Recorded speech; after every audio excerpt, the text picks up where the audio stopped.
తెలంగాణ గట్టు మీద కమల వికాసం కోసం తహతహలాడుతోంది బీజేపీ అధిష్టానం. వచ్చే ఎన్నికల్లో తెలంగాణలో అధికారంలోకి రావాలని ఉవ్విళ్లూరుతోంది. అందుకోసం మిషన్ తెలంగాణను మొదలుపెట్టింది.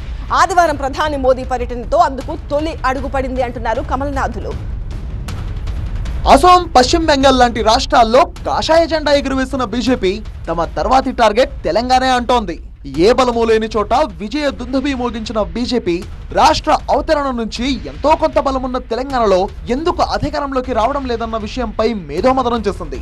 అసోంలో అమలు చేసిన కార్యాచరణను తెలంగాణలో అమలు చేస్తే అధికారాన్ని చేజెక్కించుకోవడం సాధ్యమేనన్న అభిప్రాయానికి వచ్చింది బీజేపీ.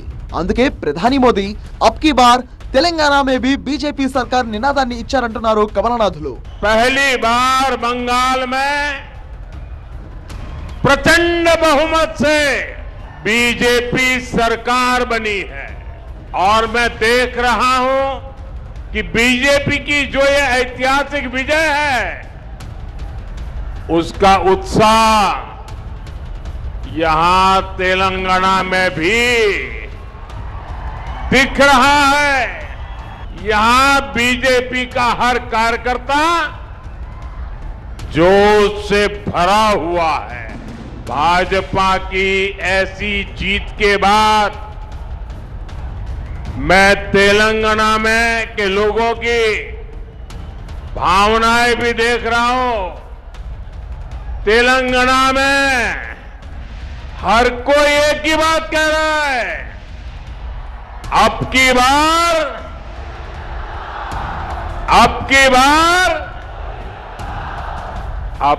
बार तेलंगाना में भी మోదీ ప్రసంగంతో తెలంగాణలో కాషాయ సేన జోష్ రెట్టింపైంది. కేవలం నినాదాలకే పరిమితం కాకుండా గ్రౌండ్ లెవెల్లో కేడర్లో ఉత్సాహం నింపేందుకు జాతీయ నాయకత్వం కార్యాచరణ రూపొందిస్తోంది.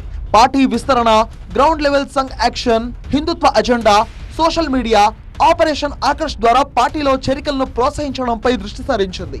తెలంగాణలో పాగా వేయాలంటే కేవలం పట్టణాలే సరిపోవని బీజేపీకి అర్థమైంది. అందుకే ప్రతి గ్రామంలో బీజేపీని బలోపేతం చేసే దిశగా అడుగులు వేస్తోంది. గడప గడపకు వెళ్లి కేంద్ర పథకాలను వివరిస్తోంది. ఇందుకోసం క్షేత్రస్థాయిలో కమిటీలను వేస్తోంది. నిశ్శబ్దంగా గ్రామాల్లోకి వెళ్లి ప్రజల నాడిని పట్టుకోవడంలో ఆరితేరిన సంఘ్ పరివార్ శ్రేణులు ఇప్పుడు తెలంగాణ పల్లెల్లో యాక్టివ్ అయ్యాయి. ప్రభుత్వ వ్యతిరేకతను ఓట్లుగా మార్చడమే లక్ష్యంగా ఆర్ఎస్ఎస్ ప్రయత్నాలు చేస్తోంది. బీజేపీకి అతిపెద్ద బలం హిందుత్వ సెంటిమెంట్. ఉత్తర తెలంగాణలోని అన్ని గ్రామాల్లో పార్టీలకు అతీతంగా అయ్యప్ప భక్తులు, హనుమాన్ భక్తుల సంఘాలు ఉన్నాయి. వీళ్ళందరినీ తమ వైపునకు తిప్పుకునేందుకు ప్రయత్నిస్తోంది బీజేపీ. అయోధ్య రామ మందిర నిర్మాణం, సాంస్కృతిక పునరుజ్జీవనం అంశంలో గ్రామీణ ప్రజలను ఆకట్టుకునే ప్రయత్నం చేస్తోంది.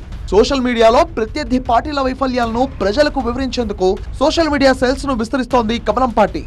వాట్సాప్ గ్రూపులో, ఇన్స్టా రీల్స్ ద్వారా యువతను టార్గెట్ చేస్తూ డిజిటల్ క్యాంపెయిన్లోనూ పుంజుకుంటోంది బీజేపీ. వీటితో పాటు చేరికలపై ప్రత్యేక దృష్టి సారించింది జాతీయ నాయకత్వం. ఇతర పార్టీల్లోని అసంతృప్త నేతలకు, బలమైన కేడరున్న నాయకులకు బీజేపీ గాలం వేస్తోంది.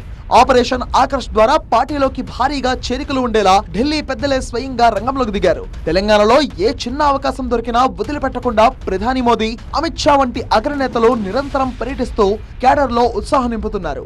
అయితే కులమత రాజకీయాలు ఇక్కడ తక్కువ ప్రభావం చూపుతాయని బీజేపీ జాతీయ నాయకత్వం గ్రహించినట్టుగా తెలుస్తోంది.